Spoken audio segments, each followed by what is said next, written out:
ಇವತ್ತಿನ ವಿಡಿಯೋದಲ್ಲಿ ice cream ಯಾವ ಥರ ಮಾಡೋದು ಅಂತ ತೋರಿಸ್ಕೊಡ್ತಾ ಇದ್ದೀನಿ. ಸಿಂಪಲ್ಲಾಗಿ ಈಸಿಯಾಗಿ ಮಾಡ್ಕೋಬೋದು. ಅಂಗಡಿಯಲ್ಲಿ ಸಿಗುತ್ತಲ್ಲ ಅದಕ್ಕಿಂತ ರುಚಿಯಾಗಿಯೇ ಇರುತ್ತೆ. ಒಂದು ಸರಿ ತಿಂದರೆ ತಿಂತಾನೆ ಇರಬೇಕು ಅನಿಸುತ್ತೆ, ಅಷ್ಟು ರುಚಿಯಾಗಿರುತ್ತೆ. 1 ಲೀಟರ್ ಹಾಲನ್ನು ಪಾತ್ರೆಯಲ್ಲಿ ಹಾಕ್ಕೊತಾ ಇದ್ದೀನಿ. ಹಾಕೊಂಡ್ಮೇಲೆ ಕೈ ಬಿಡ್ದಂಗೆ ತಿರ್ಸ್ಕೊತಾ ಇರಬೇಕು. ಅವಾಗವಾಗ ಕೆನೆ ಕೆಡ್ತಂಗೆ ತಿರ್ಸ್ಕೊತಾ ಇರಬೇಕು. ನೋಡಿ, ಇವಾಗ ಒಂದು ಕುದಿ ಬಂದಿದೆ. ಸಣ್ಣ ಉರಿಯಲ್ಲಿ ಇಟ್ಕೊಂಡು ಇವಾಗ ಒಂದು ಬೌಲಲ್ಲಿ ಹಾಲನ್ನು ತೆಗೆದಿಟ್ಕೊತಾ ಇದ್ದೀನಿ. ಸ್ವಲ್ಪ ಹಾಲನ್ನು ಏನಕ್ಕೆ ಅಂತ ಹೇಳ್ತೀನಿ. ನೋಡಿ, ಇವಾಗ ಇಷ್ಟು ಹಾಲನ್ನು ತೆಗೆದಿಟ್ಕೊಂಡಿದ್ದೀನಿ. ಇವಾಗ ಮತ್ತೆ ಕುದಿಸ್ಕೊತಾ ಇದ್ದೀನಿ. ನಾವು 1 ಲೀಟರ್ ಹಾಲಲ್ಲಿ ಹಾಕಿದ್ದು ಅರ್ಧ ಲೀಟರ್ ಹಾಲು ಆಗೋವರೆಗೂ ಚೆನ್ನಾಗಿ ಕುದಿಸ್ಕೋಬೇಕು. ತಿಕ್ನೆಸ್ ಬರಬೇಕು, ಅಲ್ಲಿಗೆ ಚೆನ್ನಾಗಿ ಕುದಿಸ್ಕೊತಾ ಇರಬೇಕು.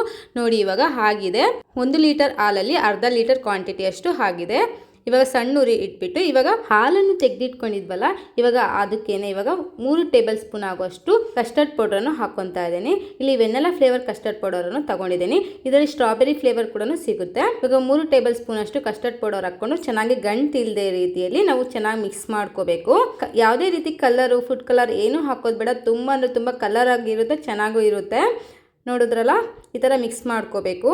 ನೋಡಿ, ಇವಾಗ ಗಂಟು ಇಲ್ಲದೆ ಇರೋ ರೀತಿಯಲ್ಲಿ ನಾನು ಮಿಕ್ಸ್ ಮಾಡ್ಕೊಂಡು ಇಟ್ಕೊಂಡಿದ್ದೀನಿ. ಇವಾಗ ಅರ್ಧ ಲೀಟರ್ ಹಾಲಿಗೆ 1 ಕಪ್ಪಷ್ಟು ನಾನು ಶುಗರನ್ನು ಆ್ಯಡ್ ಮಾಡ್ಕೊತಾ ಇದ್ದೀನಿ. ಶುಗರ್ ಎಲ್ಲ ಕರಗಿದ ಮೇಲೆ ಇವಾಗ ಕಸ್ಟರ್ಡ್ ಪೌಡ್ರನ್ನ ಮಿಕ್ಸ್ ಮಾಡಿ ಇಟ್ಕೊಂಡಿದ್ವಲ್ಲ, ಅದನ್ನು ಈ ಥರ ಹಾಕ್ಕೋಬೇಕು. ಹಿಂಗೆ ರೊಟೇಟ್ ಮಾಡ್ಕೊತಾ ಹಾಕ್ಕೊತಾ ಇರಬೇಕು, ಇಲ್ಲ ಗಂಟು ಆಗೋ ಚಾನ್ಸಸ್ ಇರುತ್ತೆ. ನೋಡಿ, ಚೆನ್ನಾಗಿ ಈ ಥರ ಕೈ ಬಿಡದೇ ಇರೋ ರೀತಿಯಲ್ಲಿ ಮಿಕ್ಸ್ ಮಾಡ್ಕೋಬೇಕು. ಸಣ್ಣ ಉರಿಯಲ್ಲೇ ಇಟ್ಕೊಂಡು ನಾವು ಚೆನ್ನಾಗಿ ಮಿಕ್ಸ್ ಮಾಡ್ಕೋಬೇಕಾಗುತ್ತೆ. ಇಲ್ಲ ಅಂದರೆ ನಮಗೆ ತಳ ಹತ್ತೋ ಚಾನ್ಸಸ್ ಇರುತ್ತೆ. ನೋಡಿ, ಇವಾಗ ಚೆನ್ನಾಗಿ ಕುದ್ದಿದೆ. ಆಫ್ ಮಾಡ್ತಾ ಇದ್ದೀನಿ. ಫುಲ್ ತಣ್ಣಗಾಗಕ್ಕೆ ಬಿಡಬೇಕು. ನೋಡಿ, ಇವಾಗ ತಣ್ಣಗಾಗಿದೆ. ಯಾವ ಥರ ಆಗಿದೆ ಅಂತ ಹೇಳಿಬಿಟ್ಟು ನೋಡಿ, ಫುಲ್ ಗಟ್ಟಿಗಾಗಿದೆ, ಗಂಟು ಥರ ಕಾಣ್ತಾ ಇದೆ ಅಲ್ವಾ. ಇವಾಗ ನಾವು ಇದನ್ನ ಮಿಕ್ಸಿಗೆ ಹಾಕ್ಕೋಬೇಕಾಗುತ್ತೆ. ಮಿಕ್ಸಿಗೆ ಹಾಕೋದ್ರಿಂದ ತುಂಬಾ ಟೇಸ್ಟ್ ಚೆನ್ನಾಗಿರುತ್ತೆ. ಇವಾಗ ಬಬಲ್ಸ್ ಗಟ್ಟಿ ಎಲ್ಲ ಇದೆಯಲ್ಲ, ನಾವು ಲಿಕ್ವಿಡ್ ಟೈಪ್ ಆಗುತ್ತೆ, ಸಾಫ್ಟ್ನೆಸ್ ಇರುತ್ತೆ, ತಿನ್ನೋದಕ್ಕೂ ಚೆನ್ನಾಗಿರುತ್ತೆ. ಇವಾಗ ವೆನಿಲಾ ಎಸೆನ್ಸ್ ಹಾಕ್ಕೊತಾ ಇದ್ದೀನಿ, ಒಂದು 5 ಡ್ರಾಪ್ಸ್ ಅಷ್ಟು. ಇದನ್ನ ಒಂದು 2 ನಿಮಿಷ ಆದ್ರೂ ಚೆನ್ನಾಗಿ ಗ್ರೈಂಡ್ ಮಾಡ್ಕೋಬೇಕು, ಸಾಫ್ಟ್ ಆಗೋವರೆಗೂ.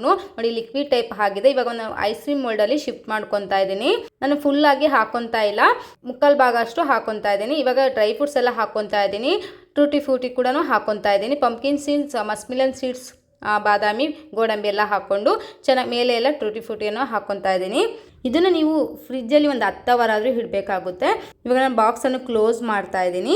ಕ್ಲಿಯರಾಗಿ 4 ಕಡೆಯೂ ಕ್ಲೋಸ್ ಮಾಡಿ ಇಡಬೇಕು. ಇಲ್ಲಾಂದರೆ ವೈಟ್ ಎಲ್ಲ ಫ್ರಿಜ್ಜಿಂದೆಲ್ಲ ಅಲ್ಲೇ ತುಂಬ್ಕೊಬಿಟ್ಟಿರುತ್ತೆ ಐಸ್ ಎಲ್ಲ. ಹಾಗಾಗಿ ಕ್ಲಿಯರಾಗಿ ಕ್ಲೋಸ್ ಮಾಡಿ ಇಡಬೇಕು. ನೋಡಿ, ಇವಾಗ ಆಗಿದೆ. ಒಂದು 10 ಅವರ್ಸ್ ಆದಮೇಲೆ ನಾನು ತೆಗೆದು ನಿಮಗೆ ತೋರಿಸ್ತಾ ಇದ್ದೀನಿ ಎಷ್ಟು ಚೆನ್ನಾಗಾಗಿದೆ. ಅಂಗಡಿಯಲ್ಲಿ ಸಿಗೋಕ್ಕಿಂತ ತುಂಬಾ ಟೇಸ್ಟ್ ಚೆನ್ನಾಗಿರುತ್ತೆ. ನೀವು ಕೂಡ ಮನೇಲಿ ಟ್ರೈ ಮಾಡಿ ಯಾವ ಥರ ಬಂದಂತ ಕಮೆಂಟಲ್ಲಿ ತಿಳಿಸಿ. ಮರಿದೆ ನಮ್ಮ ಚಾನಲ್ನ ಫಾಲೋ ಮಾಡಿ. ಯೂಟ್ಯೂಬಲ್ಲಿ ನೋಡ್ತಿದ್ರೆ ಸಬ್ಸ್ಕ್ರೈಬ್ ಮಾಡಿ.